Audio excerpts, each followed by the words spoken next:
When is it worth you having a dedicated laminate blade in your arsenal?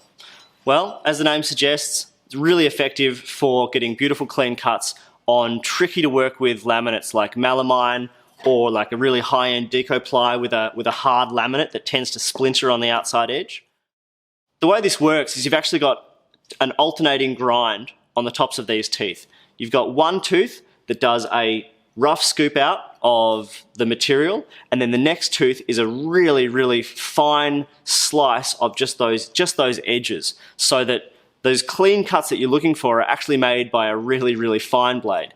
That's the simplest way that I can describe it without showing you in minute detail how these blades work. Basically, what you're going to get, which is what you're interested in, is a really clean cut that's not going to break your laminate. So if you're putting together a kitchen, you're building some carcasses, and you keep getting tear out and just junk ripping off the top surface of your melamine, get yourself one of these. It's going to save you the cost of timber that you might be destroying and give you those really clean edges that you need for pressing on your melamine edges or the front edges of your cabinetry.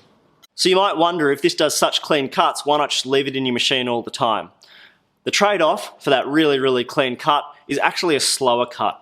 So it's going to be slow to rip timber with this, and it is going to not last as long if you're just trying to push, big lengths of timber through it. So it's not a general purpose blade. It's designed to save those edges and give you really crisp, clean cuts on melamine and other sorts of laminates. That's what it's designed for, and it does a wonderful job at that.